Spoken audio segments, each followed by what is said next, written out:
আমাদের সকলেই আমরা উদ্বিগ্ন এই মনসুন সিজনের পরীক্ষাকে নিয়ে।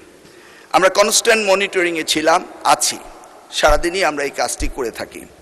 সেখানে দেখা গিয়েছে কোনো কেন্দ্রে যদি পরীক্ষার কেন্দ্রগুলিতে পানি উঠে থাকে, তাৎক্ষণিকভাবে আমরা কেন্দ্র সরিয়ে দেই। লোকাল অ্যাডমিনিস্ট্রেশনকে এই দায়িত্ব দেওয়া হয়েছে।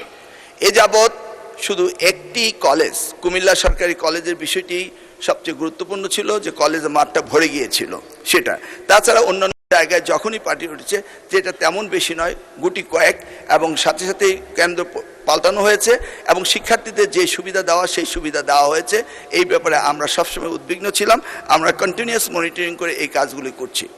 যেই সেই ক্ষেত্রে আমরা মনে করি এখনও ক্ষতিগ্রস্ত হয়েছে, ক্ষতিগ্রস্ত তাদেরকে শুধরিয়ে দেওয়া আমাদের জন্য কোনো বিরাট কাজ নয়, কারণ আমরা অনেক জায়গায় পরীক্ষা বন্ধ করেছি এবং আমরা আবার আমাদের কোশ্চেন সেট রয়েছে, আমরা আবার তাদের পরীক্ষা নেব।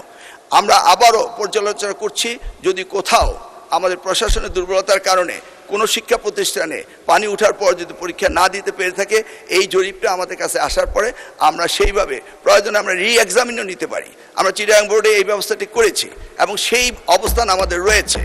সেই জন্যই আবার অনুরোধ করব, শিক্ষার্থীরা যার যার পড়ার টেবিলে ফিরে যাক। আমরাই উদ্বিগ্ন তাদের চেয়ে বেশি কিভাবে তাদেরকে আমরা পরীক্ষা সঠিকভাবে নেব এবং এই দুর্যোগ মোকাবেলা করব। আমি আবারও আশ্বাস দিচ্ছি যে যেই সমস্ত পরীক্ষা কেন্দ্রে এই ধরনের ভুল ত্রুটি হয়েছে, সেখানে রি-এক্সামিন নেওয়ার প্রভিশনও আমাদের রয়েছে। এরা আমাদের ভবিষ্যৎ, এদেরকে আমরা কোনো অবস্থায় ডিপ্রাইভ করতে পারি না, করব না। সেটাই আমি মহান সংসদের মাধ্যমে জাতিকে জানাতে চাচ্ছি। ধন্যবাদ আপনাকে।